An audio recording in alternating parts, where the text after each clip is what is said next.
살아계셔서 우리의 산성이 되시고 우리의 피할 바위의 의새가 되시고 우리의 진정한 도움이 되신 좋으신 하나님, 주님 만나기 원하오니 오셔서 우리를 만나 주옵시고 우리 중 한 사람도 헛되이 왔다 그냥 돌아가지 아니하고 우리 주님 만나고 귀한 말씀 받아 하나님의 말씀대로 살아가는 주의 사명을 감당하는 선한 역사를 가는 우리 모두가 되게 하여 주시옵소서. 제자들을 값없이 주의 귀한 보혈로 구원하여 주셨사오니 오늘도 그 은혜를 잊지 아니하고 좌절하거나 낭망하지 아니하고 원망 불평하지 아니하고 늘 주님 앞에 범사에 감사드리며 주님 기쁘시게 하는 자녀들 나누게 하여 주옵소서. 예수 그리스도의 이름으로 감사하며 기도드리옵나이다. 아멘.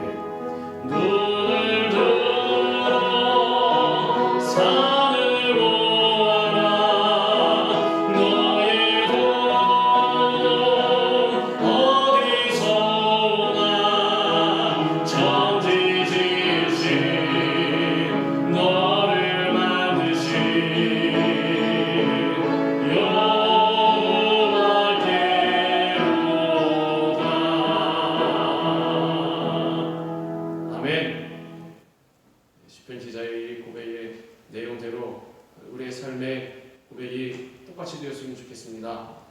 세상을 의지하지 아니하고 우리의 유일한 도움이 되시고 피난처가 되시는 우리 하나님만 의지하며 나아갈 때에 주님께서 우리를 지키시고 우리의 모든 혼란 가운데에서 벗어나게 하시고 우리 환경을 열어주시고 우리 가운데 늘 좋은 일이 있도록 만들어 주실 줄로 믿습니다. 주님과 동행하며 승리의 삶을 살아가는 우리 모두가 되기를 주님의 이름으로 축원합니다. 우리 시간에는 미가 6장 6절부터 8절까지의 말씀을 갖고 변화된 삶의 모습이라는 제목으로 우리 같이 은혜 받는 시간을 갖도록 하겠습니다. 제목을 한번 따라합니다. 변화된 삶의 모습. 변화된 삶의 모습. 우리의 한 번뿐인 인생, 이 세상의 삶은 한 번뿐입니다. 이 한 번뿐인 인생은 어떠한 삶이 되어야 하느냐? 무엇보다도 하나님께 인정받는 그러한 삶이 되어야 할 것입니다. 사람을 만족시키는 삶도 아니요, 내 자신을 즐겁게 만드는 그러한 삶도 아니요, 무엇보다도 가장 중요한 것은 하나님께서 인정하시고 하나님께서 칭찬하시는 그러한 삶이 되어야 한다는 것입니다. 그러한 삶이 될 때에 진정으로 우리가 그 삶 가운데서 기쁨을 누릴 수가 있고 또한 행복을 경험할 수가 있고 후회하지 않는 삶이 된다는 것입니다. 미가 선지자가 활동하던 그 시대에 이 유대민족, 유다의 타락은 아주 심각했습니다.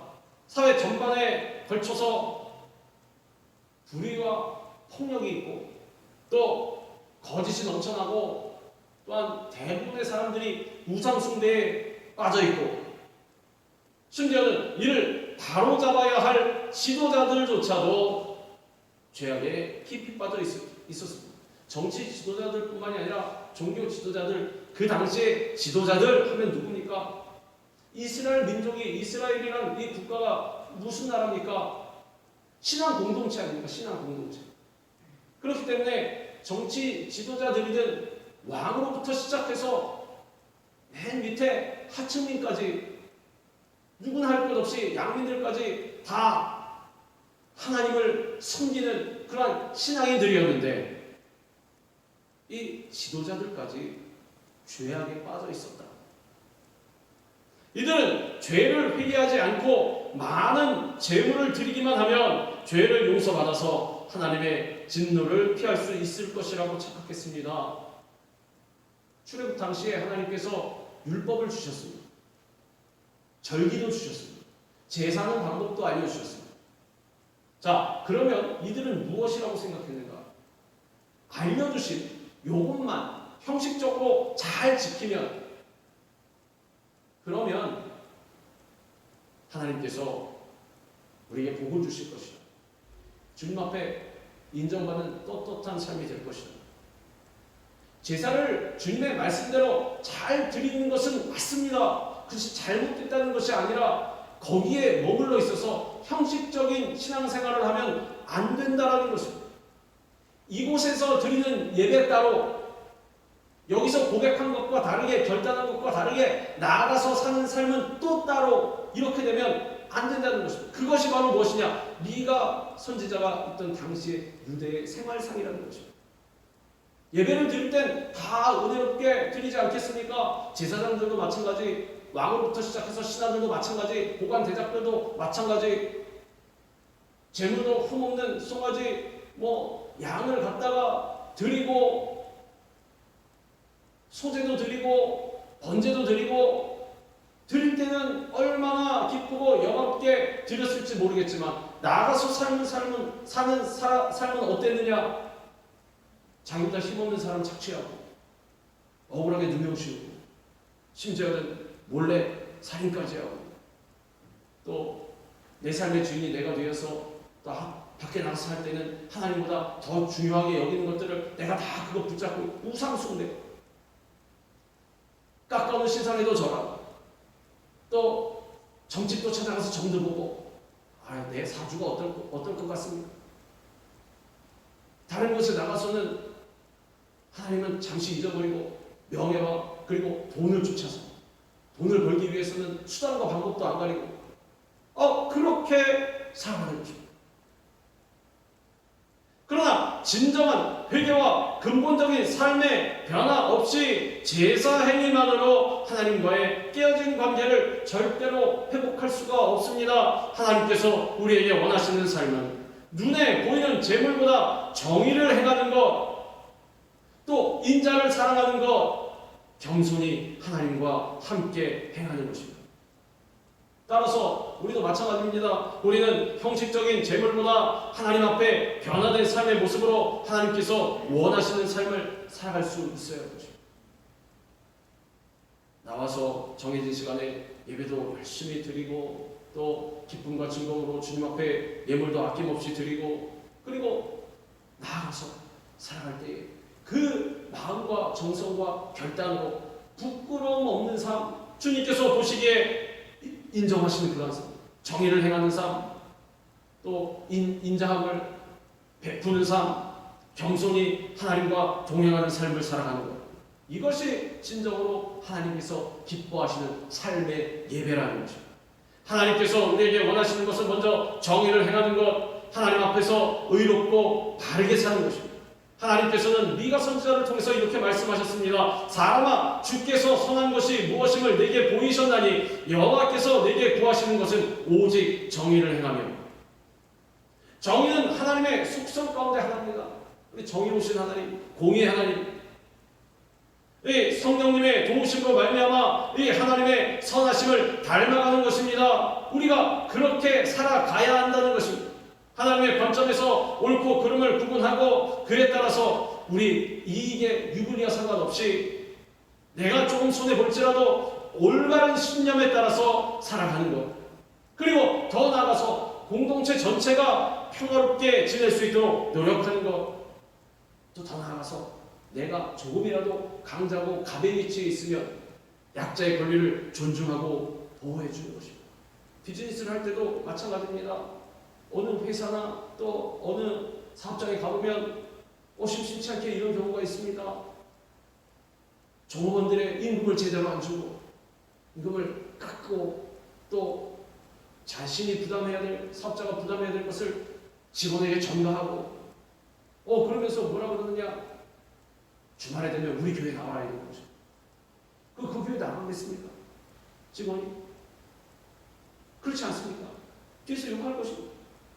아니 무슨 사람이 저러면서 예수 믿으라고, 저 사람이 집사라고, 권사라고, 장로라고 그럴 것 아닙니까? 이것은 전도하는 것이 아니라 예수님 욕드시게 하는 것입니다. 그래서 하나님께서는 너희가 진정한 예배자라면 하나님의 품성을 따라서 공의롭게, 정의롭게 살아가라는 것입니다. 항상 올바르게 살아가라는 것입니다. 임금 깎지 말고 줄 때 제대로 주고, 얘는 이거 하나로 들었지만서 다른 것도 마찬가지입니다. 무슨 일을 할 때든지 너그러운 마음을 가지고, 그리고 올바른 길로 행할 수 있어야지 편법을 사용하고, 누가 그런 말을 합니다. 세상에 살아는 불법보다 편법이 더 나쁘답니다. 불법은 차라리 정직하긴 하지 걸리면 처벌받지 않습니까? 그런데 편법은 법을 아주 영악하게 이용을 하기 때문에 처벌은 받지 않는다는 것입니다. 그러면서 상대편을 괴롭히는 것입니다. 편법. 공동체에 유익을 끼치지 못하고 손해를 보게 만드는 것. 자신 하나 때문에. 그것이 바로 편법인데 그런 것을 자행하는 것. 이것은 하나님께서 절대로 기뻐하시지 않는 것입니다. 따라서 당시에 정의의 실천은 특별히 힘있는 지도층에게 요구되었습니다. 그래서 미가 선지자는 당시에 불의한 정치 지도자들을 향해서 이렇게 외쳤습니다. 내가 또 이르노니 야곱의 우두머리들과 이스라엘 족속의 통치자들아 들으라. 정의를 아는 것이 너희의 본분이 아니냐. 너희가 선을 미워하고 악을 기뻐하여 내 백성의 가죽을 벗기고 그 뼈에서 살을 뜯어 그들의 살을 먹으며 그 가죽을 벗기며 그 뼈를 꺾어 다지기를 냄비와 솥 가운데에 담을 고기처럼 하는도다. 표현이 아주 원초적이고 좀 잔인하게 느껴지지만 아니 실제로 이렇게 느낄 정도로 당시의 지도자들이 백성들을 그렇게 대했다는 것입니다. 조선시대엔 이런 사람들을 뭐라고 합니까? 탐관오리라고 합니다. 그러지 않습니까? 백성의 고혈을 빠는 자들. 먹을 것도 없어서 수상공들은 다 농사를 지어서 지주들에게 다 그 당시에 지주들이 누굽니까? 정치 지도자들 아닙니까? 다 바치고 자신들이 먹을 것이 없어서 무거운 세금으로 인해서 밖에 나가서 풀뿌리를 캐어먹고 먹을 것이 없어 굶어 죽어가는 당시에 이스라엘 백성들 가운데에도 이런 일이 자행됐다는 것입니다. 하나님께서 지도자들에게 권세를 주신 것은 정의를 실현하기 위함이었습니다. 힘 있는 사람이 정의를 오히려 실현하기 쉬울 것 아닙니까? 권력이 있으니까 그 사람만 올바로 서 있으면 국가 전체가 올바로 설 수가 있습니다. 그러나 그들은 도리어 받은 권세로 정의를 무너뜨렸습니다. 반대로 이 사람들이 정의를 무너뜨리면 막을 사람이 없습니다. 그렇지 않습니까? 하나님의 법을 세우는데 모범이 되어야 할 지도자들이 도리어 선을 미워하고 악을 기뻐하고 탐욕을 채우기 위해 권력을 남용해서 가난한 자들을 착취하고 학대했다는 것입니다.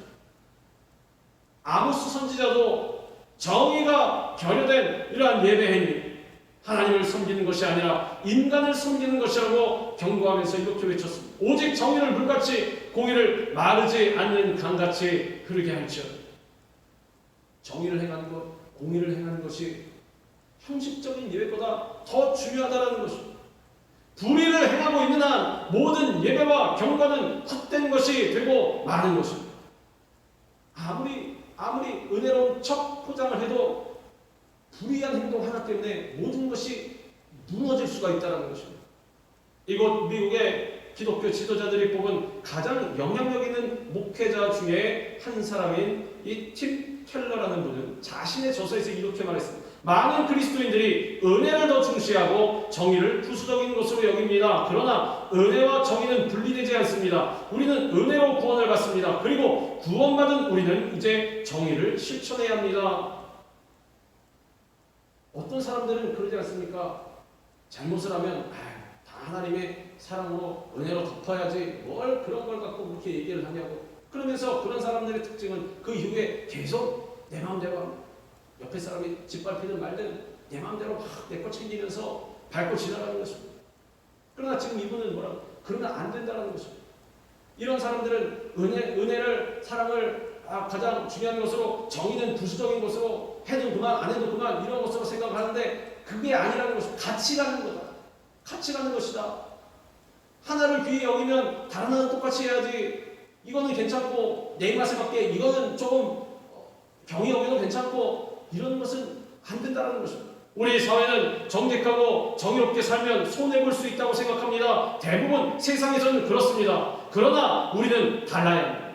하나님의 자녀인 우리는 당장 눈앞에 있기 때문에 하나님의 뜻을 외면하는 삶을 살아서는 안 됩니다. 조금 나보다 못하고 지금 보기에 어려운 삶을 살고 있는 것 같은 그런 사람을 보면 어떻게 주님 말씀하셨습니까? 옷 2벌 있는 자는 1벌을 나눠줘라. 대부분 그러지 않습니까? 내가 지금 옷 2벌밖에 없는데 나중에 도와주지. 10벌 있을 때 1벌 주지. 이 생각하는데 우리 예수님 그러셨습니다. 2벌 있는 사람은 1벌 나눠줘라. 즉 자기가 먹을 것 좀 모자라도 모자란 것 중에 나눠주라는 것입니다. 그것이 바로 우리 하나님께서 원하시는 삶입니다. 언제나 하나님이 우리를 지켜보고 계심을 기억하면서 하나님 앞에서의 삶을 살아야 합니다. 호람대의 신앙. 일전에 말씀드리지 않았습니까? 하나님께서 항상 옆에 계시고 나를 이렇게 지켜보고 계신다고 생각하면 어떻게 내 마음대로 살아갈 수가 있겠습니까? 우리 주님께서 말씀하신 대로 살아갈 수 있을 것입니다. 더 이상 정의를 말로만 요구하지 말고 이제는 삶으로 실천해야 합니다. 정의라는 것이 우리 삶에서 거창한 것이 아닙니다. 사회에서 이런 불의한 일이 벌어지면 되겠는가? 나가서 피켓 들고 의사당 앞에 가서 시위하고 이런 것만 정의를 추천하는 것이 아니라 우리의 삶 가운데 작은 정의, 무력을 사용하지 않아도 남의 눈살 찌푸리게 하지 않아도 조용한 곳에서 사람들이 안 볼 때에도 얼마든지 의로운 삶을 살아갈 수가 있습니다. 사람들이 안 볼 때 그렇게 정직하게 살아가는 것이 오히려 더 정의로운 삶이라고 말할 수가 있을 것입니다. 안 보이는 곳에서 도움의 손길을 베풀고 또 사람들이 안 보여도 내가 질서를 지키고 법을 지키고 편법을 사용하지 아니하고 정직하게 행하고 또 내가 섬기고 나눠줘야 될 사람들은 아낌없이 나눠주고 또 나아가서 내가 데리고 있는 그러한 직원들에게도 또 자비를 베풀고 또 줄 것을 다 챙겨서 주고 하나님께서 참으로 정의로운 삶을 살아가는 사람이라 인정해 주시는 것입니다. 하나님과 사람 앞에서 바르게 살아가는 것이 참된 정의고 그때 하나님께서 은혜를 베풀어 주시는 것입니다. 언제나 우리 삶에 하나님의 정의가 강물처럼 흐르게 해야 합니다. 정의를 실천함으로써 하나님께 인정받는 삶을 사는 우리 모두가 되어야 할 것입니다. 하나님께서 우리에게 정의와 더불어 원하시는 삶은 인자를 사랑하는 것입니다. 즉 무엇이냐? 인자를 즐겨하는 것, 인자함, 즉 자비를 베푸는 것을 말하는 것입니다. 미가 선지자는 유다 백성들을 향해서 이렇게 외칩니다. 정의를 행하며 인자를 사랑하며. 자기 백성을 끝까지 지키시는 하나님의 언약적인 사랑을 의미하는 인자는 하나님을 향한 경건 그리고 이웃과의 관계에서 자비를 베푸는 것, 연민 그리고 선행 그리고 친절을 베풀고 친절하게 대하고 더 나아가서 모든 사람들에게 사랑을 베푸는 것, 사랑을 행하는 것을 말하는 것입니다. 룻기 3장에 보면 나오미와 룻과 보아스가 행한 그러한 서로를 생각하는 행위, 이타적인 행위에 인애라는 말을, 인자라는 말을 사용하는 것을 볼 수가 있습니다. 그가 이르되 내 딸아 여호와께서 내게 복 주시기를 원하노라. 내가 가난하건 부하건 젊은 자를 따르지 아니하였으니 내가 베푼 인애가 처음보다 나중에 더하도다. 나오미와 룻과 보아스는 인애의 삶을 위해서, 인자의 삶을 위해서 자신을 희생하고 어떤 보장이 없음에도 불구하고 옳은 것을 선택함으로 문제를 이겨낼 수가 있습니다. 주님의 길로 갈 수가 있었습니다. 룻은 보아스에게 인애를 행하고 또 보아스는 룻에게 인자함을 행하고 또 룻은 어땠습니까? 시어머니였던 나오미에게 또 인애를 베풀고 또 나오미는 룻에게 인애를 베풀고 서로 간에 그러한 관계가 있었다라는 것입니다. 그러므로 말미암아 하나님께서 이들의 삶에 복을 주셨다는 것입니다. 이는 오늘 우리 사회의 많은 문제들의 근본적인 해답이 인애의 실천에 있음을 말하는 것입니다. 자비를 베푸는 것. 호세아는 패역한 이스라엘 백성을 향해서 하나님이 원하시는 삶은 제사가 아니라 인애와 하나님에 대한 지식이라고 말했습니다. 나는 인애를 원하고 제사를 원하지 아니하며 번제보다 하나님을 아는 것을 원하노라. 제사가, 다시 한번 말씀드린 건데, 제사가 예배가 중요하지 않다라는 것이 아닙니다. 무엇이 같이 가야 되느냐?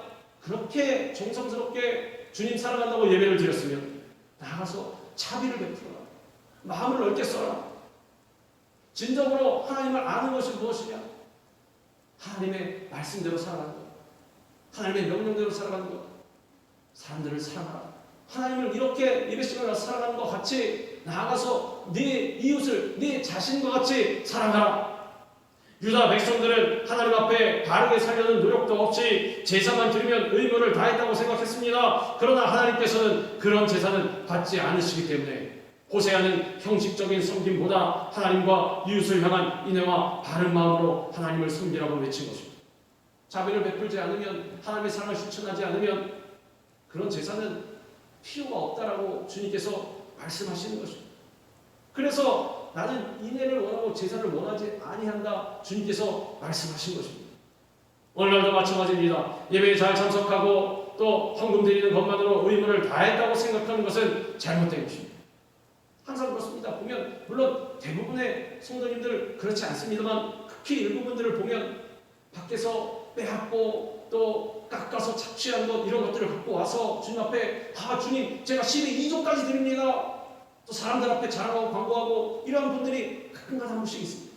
그러면 안 된다는 것입니다. 이러면 하나님께서 물리치신다는 거예요. 너 그 11조든 12조든 13조든 가져와봐라. 내가 받나?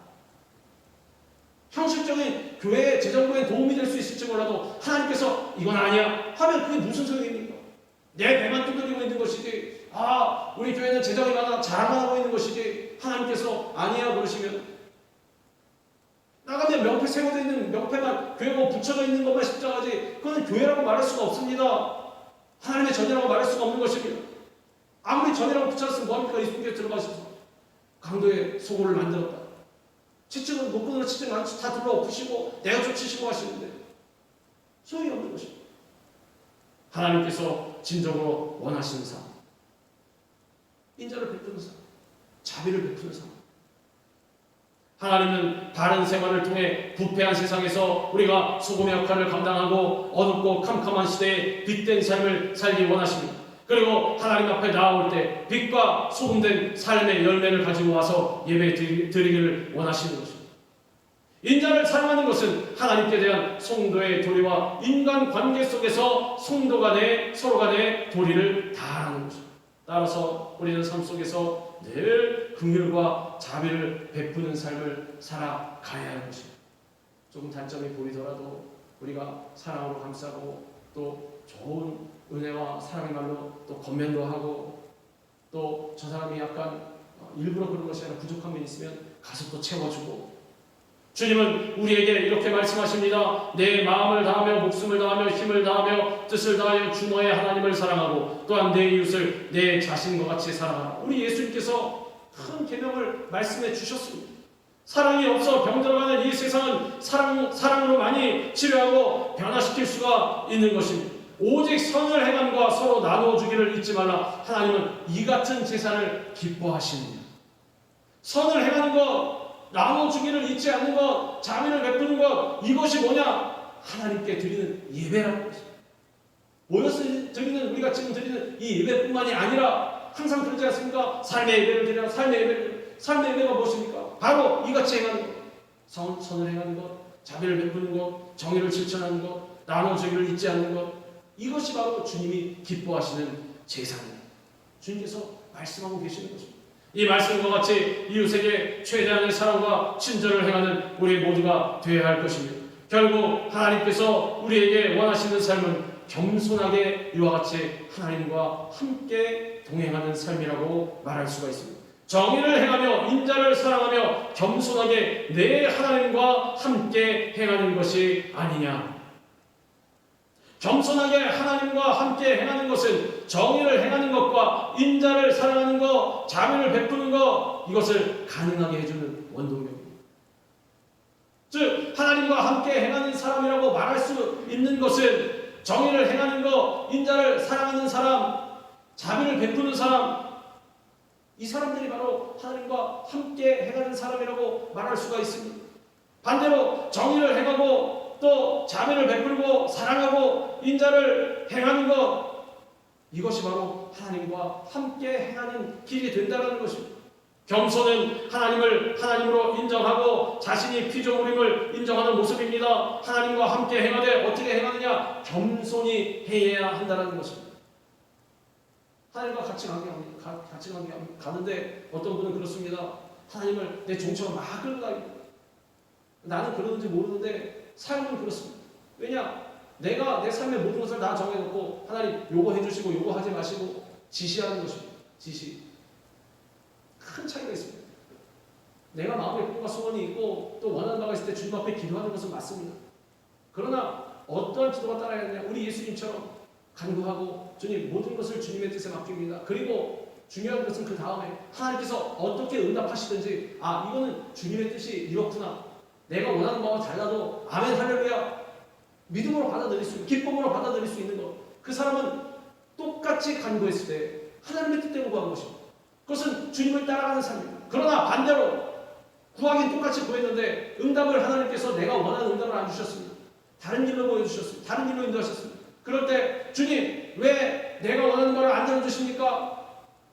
이러면 그 사람은 하나님 끌고 다니는 사람이에요. 내 종처럼 문제르면 나와서 주님 뭐 드릴까요 하는 그 램프의 의용처럼 생각하는 사람. 그러면 안 되는 그런 사람을 교만한 사람이에요. 우리가 하나님과 함께 동행하되 주님을 따라가는 사람, 겸손하게 하나님과 행하는 사람이 되어야 한다는 것입니다. 겸손히 하나님과 함께 행하라는 말은 우리의 삶 전체가 하나님과 연관되어 있고 하나님 안에 포함되어 있는 그러한 의식을 가지고 살아가라는 것입니다. 겸손히 하나님과 동행하는 삶은 미가 선지자와 동시대의 선지자인 이사야의 중심 사상이기도 있습니다. 이사야 선지자는 이렇게 외쳤습니다. 그날에 자고한 자는 굴복되며 교만한 자는 낮아지고 여호와께서 홀로 높임을 받으실 것이요. 중요한 것은 겸손이라는 것이죠. 겸손히 하나님 따라가는 것. 이사야의 선포와 같이 미가도 하나님의 백성이란 겸손히 하나님과 함께 길을 걷는 존재임을 말했습니다. 하나님은 교만한 자를 물리치시는 것입니다. 교만한 자를 싫어하시는 것입니다. 내가 자고하고 높아져 있으면 많은 일을 행하고 헌신한들 소용이 없다는 것입니다. 그래서 사도 바울에게도 하나님께서 한 가지 자고하지 않게끔 다른 것은 다 괜찮을지 모르지만 절대로 교만하지 않게끔 육신의 징후를 육신의 가시를 주신 것입니다. 큰 기도에서 주님 이것이 제가 사역하는데 너무나 많은 장애가 됩니다. 주님 해결해 주시옵소서 치료해 주시옵소서 기도해도 하나님께서 아니다. 이것은 너에게서 떠나지 않을 것이다. 왜냐? 이것이 너에게 있는 것이 더 유익이기 때문에. 다른 사람 같으면 그런 법이 어디 있습니까? 다른 사람 다 치료받는데 나만 치료 안 해주고. 그러나 바울은 그러지 않습니다. 그것이 바로 올 겸손한 자, 주님 앞에 올바로 서 있는 자, 하나님을 따라가는 자, 주님과 진정으로 동행하는 자, 겸손한 자라는 말씀 드리는 것입니다. 이러한 응답이 왔을 때도 그렇습니까 주님? 그럼 감사합니다. 제가 이로 인해서 더 겸손해질 수 있으니 교만하지 않을 수 있으니 이것이 주님의 은혜였음을 이제 알았습니다. 주님 감사합니다. 우리가 소유한 모든 것은 하나님의 은혜로 된 것임을 깨닫고 늘 감사하는 마음과 자세를 가져야 합니다. 우리는 하나님 앞에서 자랑할 것이 결코 아무것도 없습니다. 사실 따져보면 우리가 주님 이거 내놓으십시오 이럴 만한 그러한 권리도 없습니다. 그냥 우리는 죽을 수밖에 없는 존재이고 그리고 죄로 인해 죽도록 내버려 두어도 하나님은 정의롭고 공의로우신 분이기 때문에 그걸 손가락질할 사람은 아무도 없습니다. 토기장이가 자기의 재료를 갖고 질을 갖고 자기가 원하는 토기를 만들 권한이 없겠느냐 분명히 말씀하시지 않았습니까? 어떻게 해도 우리는 버림받아도 하나님은 공의로우시고 정의로우신 것입니다. 그러나 주님은 웬인지 웬 사람인지 우리를 향해서 그러시지 않으셨어요. 우리에게 예수 그리스도를 독생자 예수 그리스도를 보내주심으로 그 아들의 생명을 주심으로 말미암아 우리를 천하보다 귀한 영으로 택하여 불러주신 것입니다. 그래서 우리는 늘 감사할 수밖에 없다는 것입니다. 주님 앞에서 자랑할 것도 없다는 것입니다. 혹 있다면 그것은 하나님의 은혜 때문이요 하나님의 축복 때문임을 기억해야 할 것입니다. 따라서 우리는 늘 겸손히 행해야 합니다. 겸손히 행하는 사람만이 하나님과 동행할 수가 있습니다. 하나님은 교만한 자를 물리치시되 겸손한 자에게는 은혜를 주시는 것입니다. 우리는 늘 기억해야 합니다. 하나님은 당신의 자녀가 가는 곳이면 어디든지 함께 동행하시고 그들의 기쁨이나 슬픔에도 언제나 함께 하시는 분이십니다. 따라서 우리는 늘 함께 하시는 임마누엘의 하나님을 놓치고 사는 것은 아닌지 돌아봐야 할 것입니다. 항상 옆에 계시는 하나님을 외면한 채 교만하게 자기만의 길을 가는 사람이 되어서는 안 될 것입니다. 하나님의 은혜로 말미암아 택함받은 자들, 구원받은 자들이니 하나님께서 기뻐하시는 그러한 삶의 모습으로 변화되어야 할 것입니다. 하나님께서 진정 원하시는 변화된 삶은 하나님과 이웃과의 관계 속에서 정의를 행하면서 그리고 자비를 베푸는 삶을 살아가는 것입니다. 하나님과 함께 동행하는 삶을 살아가는 것입니다. 이와 같이 겸손히 하나님과 함께하며 사랑을 실천하고 정의를 행하고 또 섬김과 나눔의 삶을 살아가는 우리 주님의 일꾼들이요 자녀들 다 되시기를 주님의 이름으로 축원합니다. 기도하겠습니다. 좋으신 하나님 감사합니다. 우리를 향해서 큰 은혜와 사랑을 베풀어 주셨으니 오늘도 우리가 그 공로와 사랑을 기억하여서 우리도 나아가서 똑같이 행하는 자들 되게 하여 주시옵소서. 정의를 실천하고 공의를 실천하고 또 인자와 자비를 베풀고 그리고 늘 우리 주님 손 붙잡고 겸손한 모습으로 주님과 동행하며 주님 따라 나아가는 자들 다 되게 하여 주시옵소서. 그럴 때 주님께서 우리 모든 주님의 자녀들 일꾼들에게 하늘의 문을 활짝하시고 주님의 큰 은혜와 복을 충만하게 내려 주시옵소서. 예수 그리스도의 이름으로 감사하며 기도드립니다. 아멘. 우리 시간